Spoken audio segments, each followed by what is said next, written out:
Thank you for staying with the Monday Report. Town Hall session begins right now. We're talking about the CBC debate. There's a 42-member task force. What areas should they focus on? And was there even a need to review the curriculum to begin with? But let's see what you're saying first of all online. Let's bring that up at Trevor Mbija at Citizen TV Kenya. Use the hashtag Monday Report or text us on 22422. That's our SMS line. Let us know where you're texting us from and your name as well. Omwenga Lucas says it was haphazardly implemented without public participation. It is expensive in terms of learning and teaching resources. Downloading and uploading exams is another headache, leave alone the content tested, i.e. structured questions. It requires total overhaul. Okay. Let's see what else you're saying here.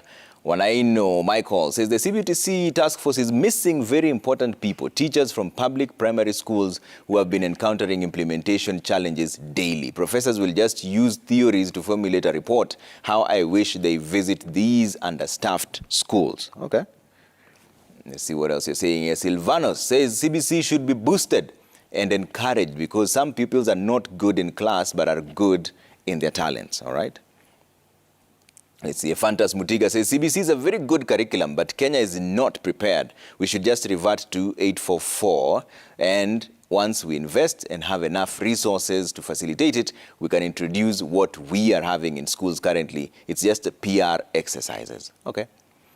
See if you can squeeze in maybe one more here. Engineer Lazaro says, CBC is the curriculum whose time has come. Task force should be in place to advise the government and guide the smooth process of full implementation.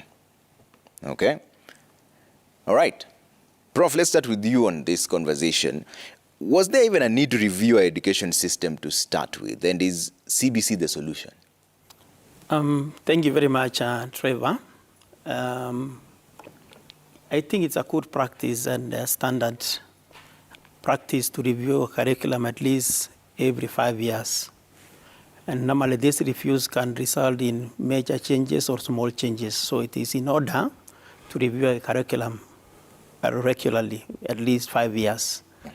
And but even as we do that, it is very important to appreciate the fact that a curriculum is a social and political agreement between the institutions, the government, and the society, reflecting the needs, of course, of the society. And it's normally done with the appreciations of the trends that we have in terms of the best practices that we have in the world and so forth. Yeah. But even as we do that, it is very important that we negotiate and agree. And we be very careful when we are doing that so that we don't bring instability in your systems, especially the education system. It's also very important that you be vigilant because even as you carry out these reviews, we normally have interest, especially from the donors. Yeah. So we need to be very careful so that we don't copy-paste. So I'm in agreement that it was in order for us to review the 844 curriculum. Yeah. And even as we are reviewing the 844 curriculum, and you are asked whether it was the right way to go the CBC way or not. But from my own opinion, it was very important that we review the 844, especially to undo you can say, the mutilation that were visited upon this curriculum. To me, and from where I stand, I think 844 was the best curriculum, bearing in mind its philosophy of self-reliance. If you analyze the intentions of the 844 and the intentions that we want to bring through the CBC, I think there is a parallel in terms of what we wanted to achieve then and what we want to achieve now. The only challenge that we have is I think we are enemies of our own systems, especially the education system, because we kept changing, introducing, reducing, even the practical aspects that were captured initially in the 844 systems were removed. And that is why now we are complaining that the learners that we are churning out of the 844 system didn't have the practical skills. It was our own doing. When you check the reviews and the changes that we made, and when you also read the report of the summative report of 2009 that was done by KICD, of course, they appreciate the fact that some of these things that we want to be captured within the curriculum were actually captured in the 844 system of education, like the issues to do with the values and nationalism and patriotism. The only thing that didn't allow this to be practiced well was the social context. Yeah. So personally, I think it is a good thing to review the curriculum, but we need to be careful. And from my own opinion, I think 844 was the best curriculum. What we only needed to do was to rebrand and see ways of strengthening that curriculum. Okay. George, you are part of this team that came up with CBC. When you see the implementation now, where did we miss it, or is this what you envisioned? Well, thank you, Trevor, for bringing in a common voice into the conversation. My participation in the putting together of CBC was limited to senior school community service learning. And we supported the Kenya Institute of Curriculum Development to conceptualize a standalone subject that would be experienced in senior school. That is from grade 10, 11, and 12. But looking through the processes that brought in CBC, I would say with very clear confidence that proper procedure was followed, and that the intention was to unmute the classroom. You remember, Trevor, when you went to school, and Professor and all of you, you were not allowed to speak. If you spoke, your name would be written down as you're making noise. A noisemaker. Yes. But we have seen through history that the people who do very well in our circumstances are people who can speak. And conversational communication was a thing that 844 did not take care of. Secondly, that the 844 was a curriculum, in my view, that was designed by clever people for clever people, people who lived in their heads from here going up. So it only depended on what you can remember and regurgitate, while the world is full of people who do other things other than remembering. So the CBC was the curriculum for this country to take us away from unnecessary thought-based education. So we moved to doing. As I have looked at it, the way it has been implemented over the last 5 years, of course it has faced some challenges, but the core idea of CBC is intact, is to move our education from our heads to our whole body. Dr. Manyasa, do the parents have a point when they say they are overly involved right now? We've seen even online here that some people sent us pictures of demands from teachers, come with 5 liters of cooking oil. Tomorrow we are frying fish, come with 1 kg of this and that. Are the parents justified to complain that this is extremely expensive and overly involving? Thank you, Trevor. I need to make 2 quick points on the comments that my colleagues made. One, as to whether 844 is the best system. I would never agree with that, because when 844 was introduced, the idea was that we enable learners who drop out of school along the way to have acquired certain skills that they can use to be self-reliant, even if they don't go through the full education system. We need to look at the context. That was the time when we had 17, 18-year-olds in primary, and they needed to learn some woodwork, some metalwork. So if they drop out of school after class 8, they can be self-reliant. They have some skill that they could carry on with. Today we have 13, 14-year-olds exiting primary. The skill that they needed to use after primary is no longer relevant. But also that system has been that you needed to know everything for you to progress. People who are talented in sciences only and got their straight A's in all the sciences and didn't pass the arts, they didn't go to university. people who are talented in the arts and they didn't get grades in science, they didn't go to university. So a lot of people were wasted along the way. The system was wasteful. And I will justify that referring to the results we had early this year. We had 46,000 E's in Form 4 this year in March. And overall, 200,000 children scored D- and below, D and below. If you score that kind of grade, you qualify for artisan courses, which you had qualified for after class 8. So the 4 years, the 4 years, yeah, you have wasted them. And that is the number of children that this system has been wasting almost every year.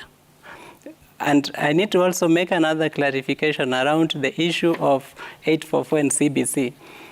844 is an outcome-based curriculum. What we have been implementing so far has been outcome-based. And we are trying to move away to competency-based. Outcomes and competencies are the same thing.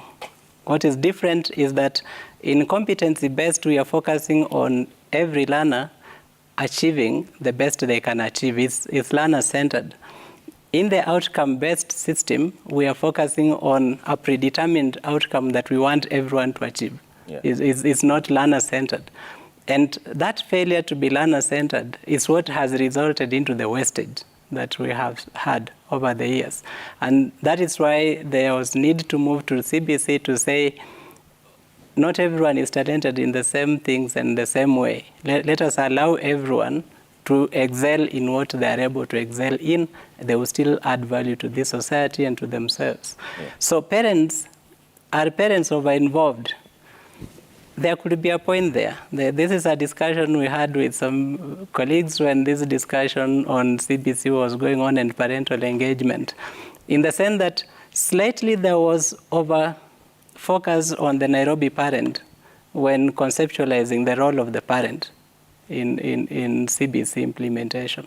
And I think that is something that can be reviewed now because 5 years have lapsed. Yeah. It is time to review what has been done so far.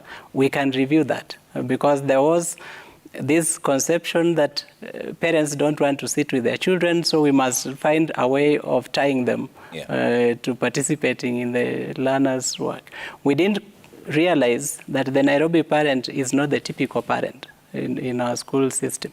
The typical parent is this mother in the village who is there at home, who faces power imbalance between herself and the teachers in the school, who is willing to support the child but can't do the homework with the child. Yeah. The level and the type of engagement that they need to be involved in is not the same one that we kind of put into this system. Okay. And for me, that can be removed in the review. Prof, you're saying that we should have just kept the 844, but it is an outcome-based curriculum where you either score an A or if you get an E, there's nowhere you're moving to. Having been a teacher yourself, how then would it have been made more learner-centered? Thank you, Trevor. I think what we should be asking ourselves, even before I answer that question, is what we have in place currently, competency-based curriculum, CPC? And I would say no. Because when you analyze what we have in place in terms of the features that we should be having in CPC, I think it is not CPC by description.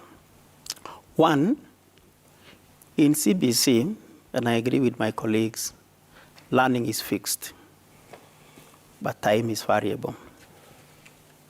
But what we are witnessing in our classrooms is learners moving in cohorts. So you have grade 1 moving to grade 2, grade 2 moving to grade 3, and so forth. And when you're preparing in January to have grade 6 moving to junior secondary school as a group. Under CPC, development of competencies cannot happen at the same time. There are some who take a shorter time. There are some who will take a longer time. And I agree with Dr. Ari that learning as well as the curriculum is individualized because you look at a learner individually, development of those competencies. Once you are very sure that that learner has developed the competence that you can promote, and that is not the case. Secondly is on the issue of differentiated curriculum and instruction as well as assessment. That one is not happening because under an ideal situation, if you have 20 learners in class, the lesson plans can vary as the number of the learners that we have in that class, which is not the case in this case. And then the other thing that I want to mention as a feature under CBC, and which is a very important tenet under CBC, is the issue of assessment. Yeah. And this is where a lot of complaint is coming from, especially from the parents. Like what you have mentioned, students being asked to bring 5 liters of oil or 1 kilo of meat, or to take a live chicken they can slaughter in school. I saw a very funny video doing around in social media and so forth. The main reason why they are doing that is, of course, assessment is part of competency curriculum. Yeah. So that you can tell whether the learner is doing well, progressing, or you need to put intervention in place, and so forth. So putting all this in place, it justifies and qualifies my statement that what we have in place is not competency curriculum. From my own analysis, what we would have done as a country, and we need to admit that, is we need an hybrid kind of system. We borrow the concepts that we want from the competency curriculum and continue with the 844 system of education. Competency-based curriculum is a resource-intense curriculum, and in terms of the human resources and supporting resources that we require so that we ensure that the curriculum becomes effective. One, as a country, have been complaining when under the 844 system of education, like a school in my neighborhood, running from Form 1 to Form 4. I have only 4 TSC teachers. Under competency-based curriculum, I would expect to have 2-3 teachers in a classroom, which may not happen. You can't even afford to have 1 teacher per classroom at the moment as we are speaking. It is very expensive in terms of the resources, and that is why parents have been complaining. Yeah. So it is a very expensive curriculum that we cannot afford. Mm-hmm. And I would wish to go back to my earlier statement that 844 was the best curriculum. Yeah. And that is why, Trevor, when our students go outside the country, they normally excel. If 844 was not a good curriculum, I would not expect them to excel outside the country. Okay. So I think for us to move forward, and by the way, we have not lost anything. I've heard people complaining. I think we have invested a lot of resources. We have done this. It's like telling somebody to continue building a story building, and the foundation has been condemned. No matter how much you have invested, you should demolish and start afresh. Okay.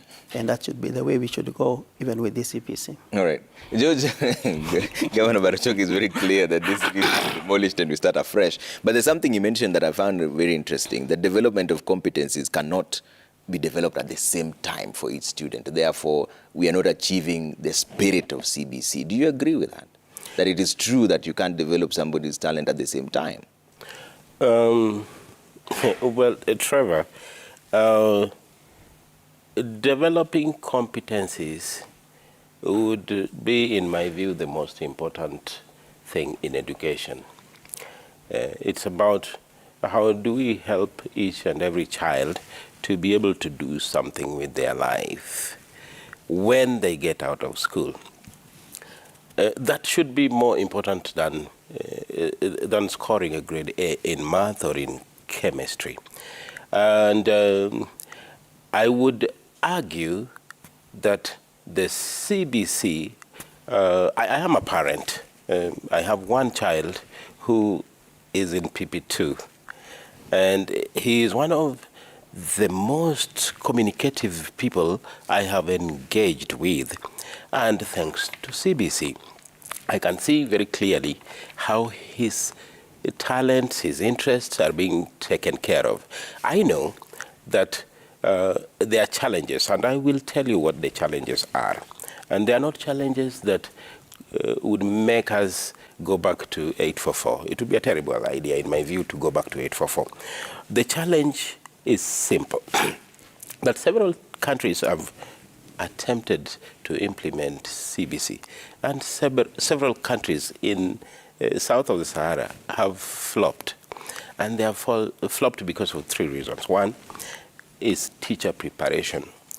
When government budgeted for CBC, I think they didn't think it was important to train teachers. Or they did, but you can't see that there's a clear intention to train teachers to implement CBC. And so teachers who are doing CBC right now got 3 or 4 days of training. Like, that's a joke. Like, 3 or 4 days of training to implement a new idea is not enough. It takes a teacher 5 years to change their behavior. The first year, it's just orientation, you understand what's going on. But going through, there has to be a consistent and intentional plan to train the teachers to be able to understand and implement the CBC. Number two is parental engagement. CBC is very huge on involving parents in the lives of their children. Yeah. But the parent was used to sending their children to school and letting the teacher do the parenting for them. And so when you return children to us every day asking us to fry an egg, to slaughter a chicken, to have conversations, we have to feel frustrated. So we have to be intentional in planning to train the parent to be able to take up the new role of standing by their children every day. And lastly, assessment. Sometime, I think in 2017 or 2018, the then director of Kenya National Examination Council, I think she was Dr. Karogo, announced that there would be examinations for class 3, and there was an uproar through the country. What that indicated is that most of us did not understand what CBC was, even at the top level. Yeah. So much so that the Kenya National Examination Council was able to go on record to say that there would be examination, while the intention for assessment for CBC was not assessment of learning. It was assessment for learning, ongoing, continuous, and intentional to ensure there was learning going on at the lesson level. Yeah. So assessment was meant to be done during the lesson. What is the point, for example, of testing me on fractions of numbers at the end of my 8-year study, if you would have known that I didn't understand within the lesson? So that it was intentional that assessment was brought into the classroom. Okay. Yes. So those three things were are the major reasons why all the countries that have failed with CBC failed. Okay, Dr. Manyasa, I'll come with you and talk about the 42-member task force. What then should they be focusing on? Because there's quite a lot of feedback. I wonder if we can squeeze in some of them. My colleague, Efanta